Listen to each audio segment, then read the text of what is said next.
place in Egypt. Please stay tuned.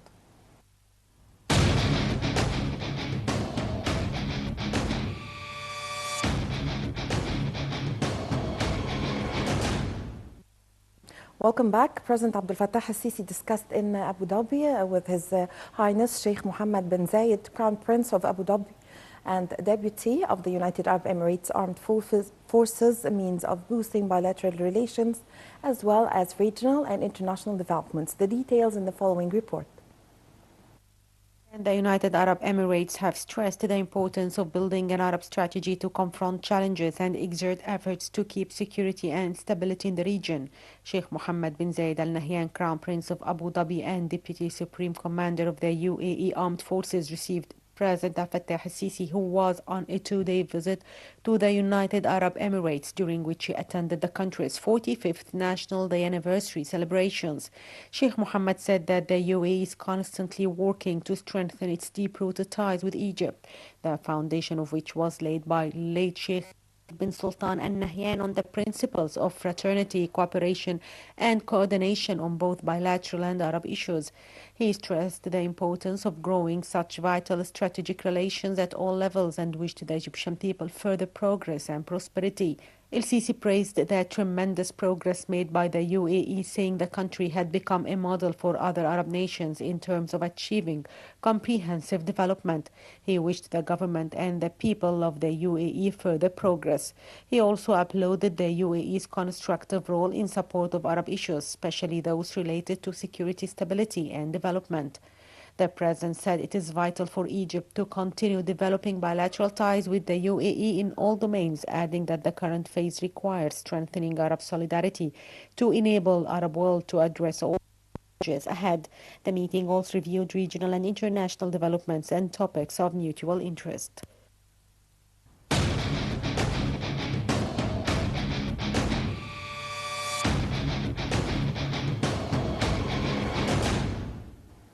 Well, Foreign Minister Sameh Shoukry said on Sunday that his current visit to the United States aims at boosting bilateral ties.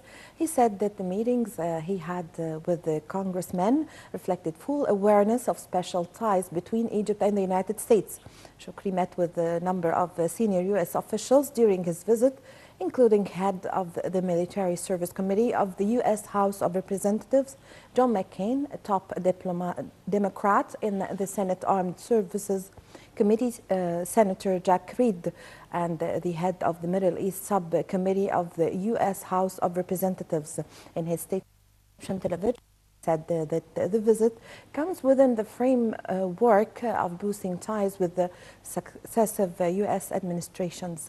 Shoukry said U.S. aid to Egypt also topped the agenda of his meetings, adding that the talks discussed the importance of the aid in achieving developmental objectives and boosting the abilities of the armed forces.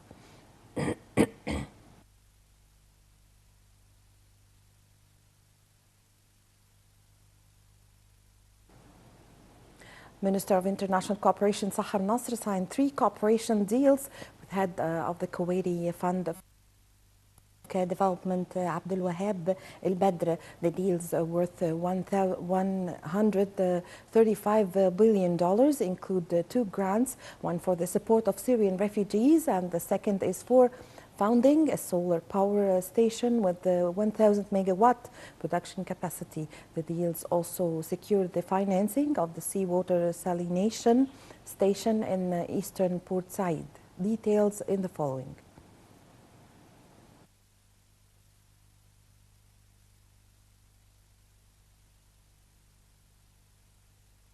Egyptian-Chinese business forum kicked off in Cairo to explore investment opportunities.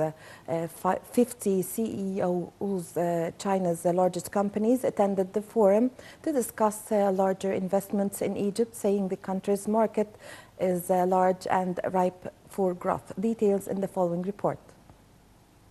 Egyptian-Chinese Economic Cooperation Forum kicked off in Cairo to discuss investment opportunities in Egypt. The Chinese delegation is headed by the Vice President of China Economic Cooperation Center, the Vice Mayor of Beijing, and the Ambassador of China in Egypt. The forum is organized by the Egyptian General Authority for Investment in Cooperation with the Egyptian business delegation, which is comprised of 50 CEOs of the largest Chinese companies, will explore with the Egyptian side potential investment opportunities in the fields of transportation, agriculture, tourism, and petrochemicals. Members of the Chinese delegation represent 22 of the country's provinces. The Egyptian side at the forum included prominent Egyptian officials and public figures such as Mohammed Khudir, the head of Egypt's General Authority for Investment, and former Prime Minister Issam Sharaf. Khudair explained in the meeting the latest economic reform policies adopted by the Egyptian government to improve the investment environment in the country. Analysts praised Beijing's international economic policies, describing China as the most powerful economy in the world at the present. The 2013 Belt and Road Initiative launched by the Chinese president is seen as a great opportunity to end the dollar's dominance over the global market. The vice president of the China Economic Cooperation Center expressed his country's keenness to increase investments in Egypt during the upcoming period, saying Egypt has a large-scale market full of business opportunities. Egypt and China have forged strong economic and political ties since the election of President Abdel Fattah el-Sisi in 2014.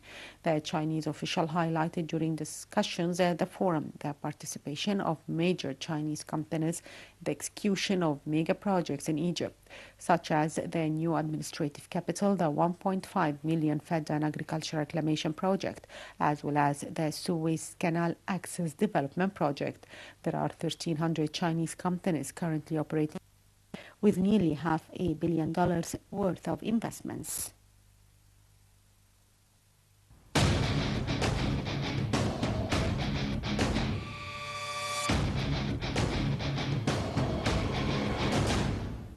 Well, the cabinet passed the Paris Agreement for climate change that aims at keeping rise of the global temperature well below 2 degrees Celsius this century. Egypt was among 197 countries that signed the Paris Agreement at a ceremony held at the UN headquarters in April. The details in the following report.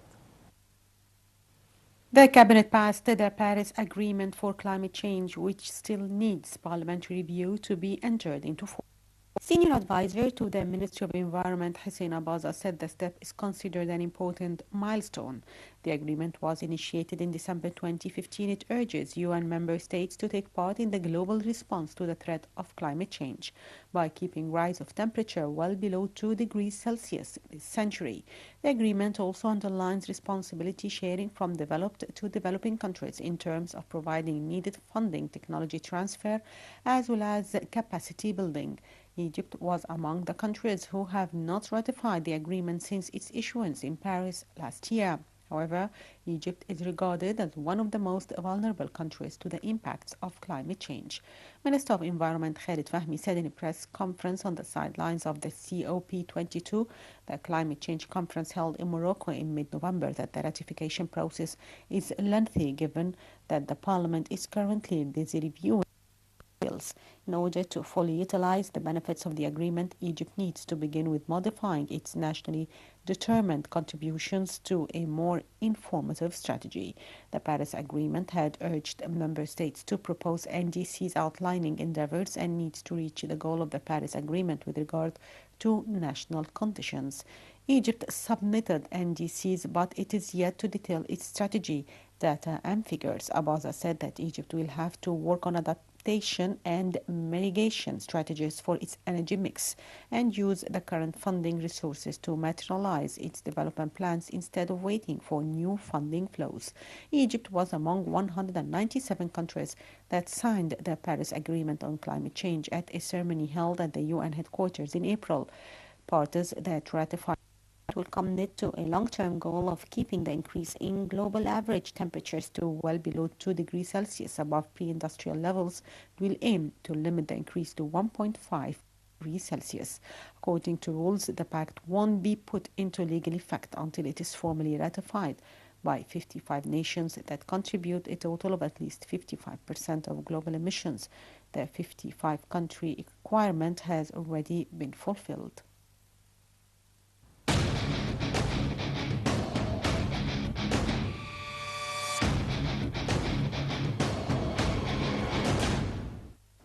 Well, now it's time to take a look on the latest developments in the military magazine with Nile TV's Yasmin Al-Affas.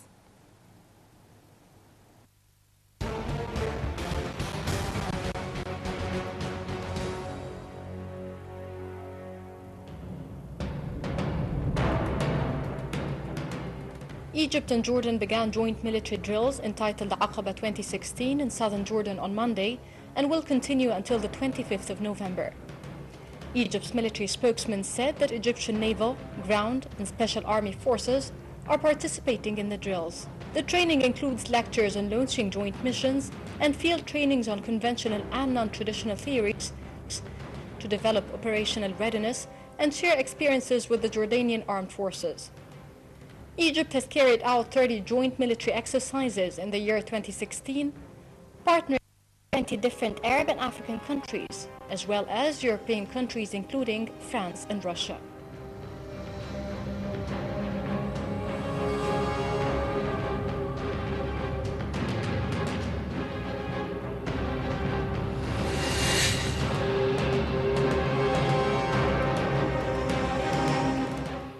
Egypt's Chief of Staff Mahmoud Hagazi met with a French delegation comprising President's advisor for policies and Defense Minister's advisor, during which they discussed the latest developments in the region in light of the ongoing war against terrorism.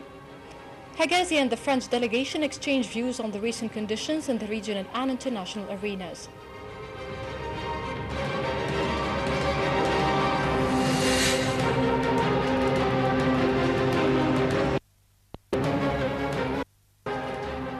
Nine Takfiri militants were killed in security crackdown on terrorist hideouts in northern Sinai. 40 IEDs were defused and amount of ammunition were seized during the raid. The terrorist group launched deadly attacks against the police and army personnel stationed in northern Sinai. Therefore, an extensive counterinsurgency operation was launched to fight terrorism.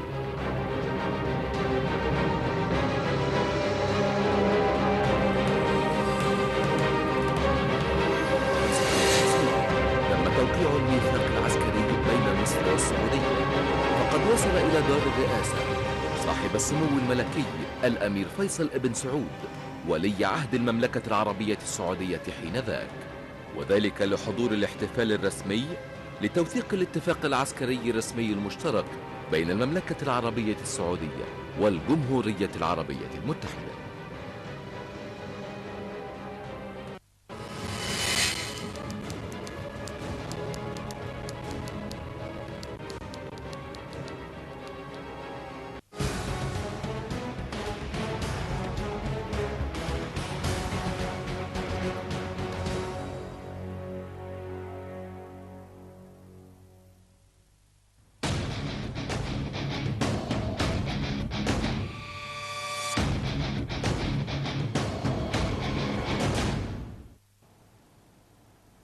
And now we will review the latest updates in the tourism magazine with Nile TV's Abir Mitwalli.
Egypt has resumed hot air balloon rides over the ancient city of Luxor after they were temporarily halted last week due to poor weather conditions.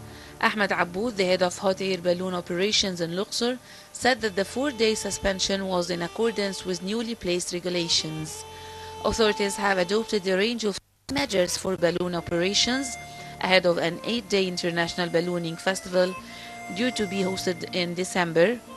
The festival will bring together 80 of the world's top balloon pilots from some 30 countries.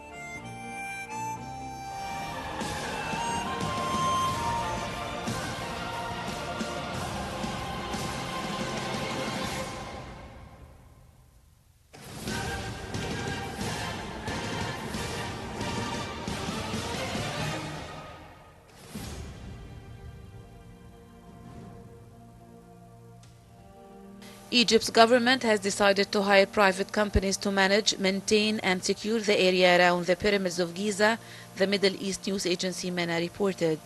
A meeting took place on Tuesday between Prime Minister Sharif Ismail and officials from the Housing Ministry, the Tourism Ministry, and the Antiquities Ministry, during which the government announced the details of the Pyramids Development Project, stating that a company has already been hired for 500 Egyptian million pounds a year to maintain cleanliness of the area.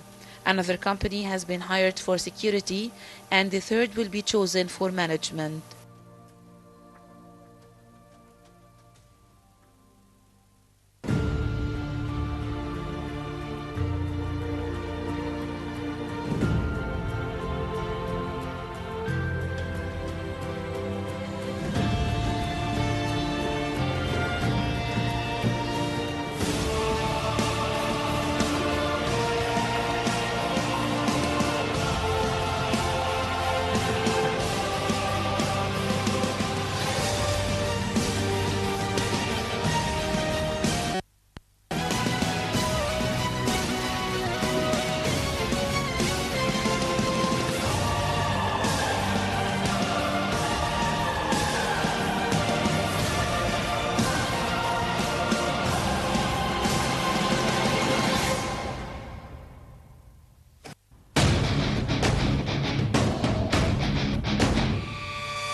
Well, with this, my dear viewers, we come to the end of this episode of our program Inside Egypt, during which we've brought you the latest political, economic, and also social events that were taking place in Egypt. I hope you've enjoyed being with me. Please wait for me next Sunday. Until then, it's goodbye.